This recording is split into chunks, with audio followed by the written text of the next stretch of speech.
Hello everyone, सभी मित्रों को मेरा नमस्ते और जय श्री राम। मित्रों, आज हम गणित की पाठ योजना के बारे में पढ़ेंगे कि गणित की पाठ योजना किस प्रकार से बनाई जाती है। तो चलिए बिना किसी देरी के शुरू करते हैं आज के इस वीडियो को। सबसे पहले जो आपकी दैनिक लेसन प्लान डायरी है उसके ऊपर ही ऊपर आपको पाठ योजना का क्रमांक लगा लेना है। जैसा मैंने लगाया दैनिक पाठ योजना का क्रमांक, तो ये सारी चीज़ें आपको यहाँ से लिख लेनी है। मित्रों, अगर आपको लेसन प्लान या पाठ योजना से संबंधित और भी वीडियोस, गणित की पाठ योजना या अन्य विषय की पाठ योजना की अगर आपको आवश्यकता है तो प्लीज़ हमारे चैनल के पेज पे जाएं। वहाँ पर आपको प्लेलिस्ट मिलेगी। उस प्लेलिस्ट के अंदर आपको बहुत सारी पाठ योजनाएं मिल जाएगी। गणित से संबंधित या अन्य विषय से संबंधित आपको वहाँ पर पाठ योजना उपलब्ध हो जाएगी। तो प्लीज़ हमारे चैनल के पेज पे जाएं, वहाँ पर आपको प्लेलिस्ट के अंदर बहुत सारी पाठ योजनाएं मिल जाएगी। तो इस प्रकार से आपको दैनिक पाठ योजना का क्रमांक लगा लेना है, विद्यालय का नाम, जिस विद्यालय में आपका बीएड का प्रशिक्षण प्रोग्राम या इंटर्नशिप प्रोग्राम चल रहा है उस विद्यालय का नाम लिख देना। जैसे मैंने कहा राजकीय उच्च माध्यमिक विद्यालय पनवाड़।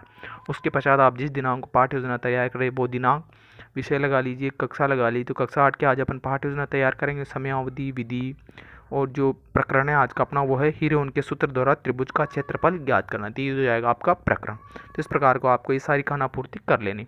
इसके पश्चात में आपका जो नेक्स्ट हेडिंग होगी वो हो जाएगा आपका शिक्षण उद्देश्य। तो शिक्षण उद्देश्य हेडिंग लगा लीजिए और इसके अंदर आपको 3 कॉलम बना लें। पहला कॉलम बनेगा क्रम संख्या का, दूसरा हो जाएगा विशिष्ट उद्देश्य, तीसरा हो जाएगा अपेक्षित व्यवहारगत परिवर्तन। इस प्रकार से 3 कॉलम आपको बना लेने हैं।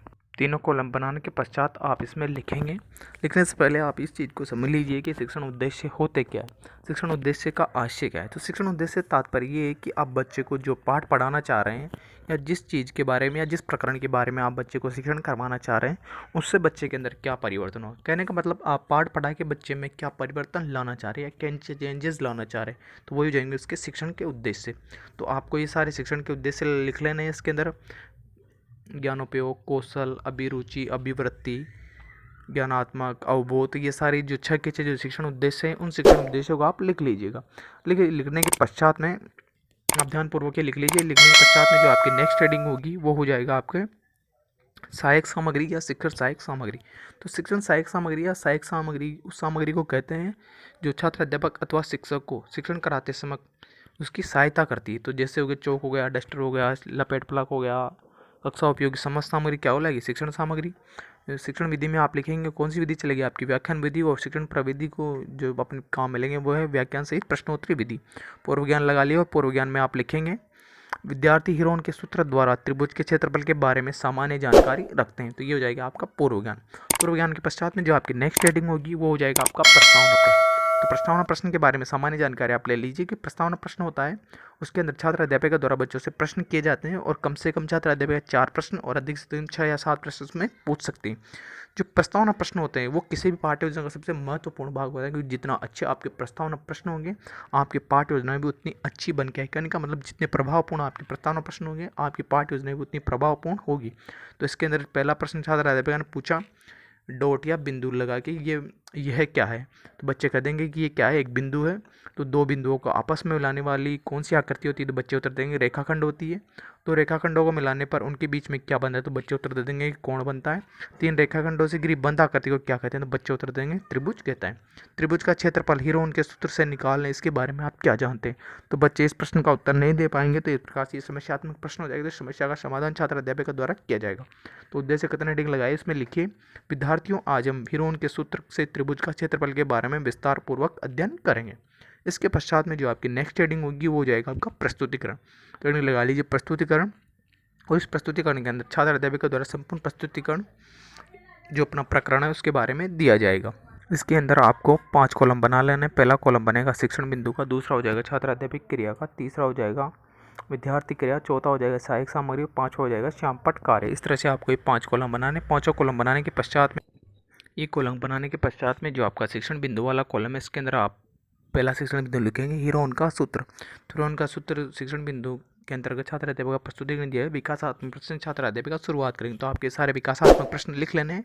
उसके पश्चात में आपको लिखना है छात्र अध्यापक का कथन। इस पर लिखेगा यदि त्रिभुज की तीनों भुजाओं की लंबाई दी गई हो तो त्रिभुज का क्षेत्रफल हीरोन के सूत्र से ज्ञात कर सकते हैं। उसके अनुसार डेल का क्षेत्रफल या त्रिभुज का क्षेत्रफल बराबर under root S minus A S minus B S minus C. तो इस प्रकार से आपको सूत्र लेना जहाँ एस बराबर A plus B plus C by 2 और ए बी सी क्या है, त्रिभुज की भुजाएं हैं, और एस बराबर क्या है, त्रिभुज का अर्ध परिमाप है। तो ये हो जाएगा आपका छात्र का दुराएगा प्रस्तुतिकरण। विद्यार्थी क्रम में आप लिखेंगे, विद्यार्थी ध्यानपूर्वक सुनेंगे और महत्वपूर्ण बातों को नोट करेंगे। जो आपका श्यामपट्ट कार्य वाला कॉलम है उसके अंदर आपको ये जो त्रिभुज का जो क्षेत्रफल के बारे में जो सारी चीज़ें, तो आपको ये श्यामपट्ट कार्य लिख लेना है। उसके पश्चात आता है आपका बोध प्रश्न। तो बोध प्रश्न में एक बार बता दें, जो बोध प्रश्न होते हैं छात्र अध्यापक पूछे जाते हैं, इसलिए पूछे ताकि बच्चे का ध्यान उधर उधर भटके नहीं है, उसका ध्यान पाठ के अंदर लगा रहे। तो ये हो जाएंगे आपके बोध प्रश्न। इसके पश्चात आपको अगले पेज पर फिर से आपको वही से 5 कॉलम बना लेने हैं। बिंदु, छात्र अध्यापक क्रिया, विद्यार्थी क्रिया, सहायक सामग्री और श्यामपट्ट कार्य। तो ये कॉलम बनाने के पश्चात में जो आपका द्वितीय शिक्षण बिंदु होगा वो होगा त्रिभुज का क्षेत्रफल। त्रिभुज के क्षेत्रफल के बारे में छात्र अध्यापक द्वारा विकासात्मक प्रश्न शुरू किया जाए तो विकासात्मक प्रश्न आप लिख लीजिए। उसके पश्चात लिखेंगे आप छात्र अध्यापक यदि त्रिभुज की तीनों भुजाएं क्रमशः 5 सेमी, 6 सेमी और 5 सेमी, तो उनका क्षेत्रफल हीरोन के सूत्र की सहायता से ज्ञात कर सकते हैं। जहाँ ए बराबर 5 सेमी, बी बराबर 6 सेमी, सी बराबर 5 सेमी हो, तो जहाँ पर ए बराबर एस बराबर मैंने पहले बताया कि अर्थ परिमाप का क्या है, क्षेत्रफल है, तो एस बराबर A plus B plus C by 2।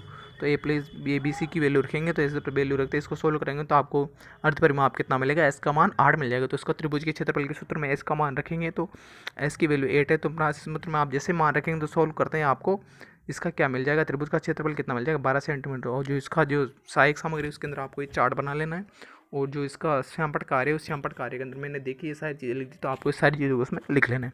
उसके पश्चात आते हैं आपके बोध प्रश्न। तो बोध प्रश्न आप लिख लीजिएगा, जिसके अंदर मैंने यहाँ बोध प्रश्न लिखा है जहाँ एस का मान कितना है 8 सेमी और उदाहरण उपयुक्त त्रिभुज का क्षेत्रफल कितना है, तो बच्चे उत्तर देंगे 12 वर्ग सेमी है। तो इस प्रकार से आपको ये सारी चीज़ें लिख लेनी है।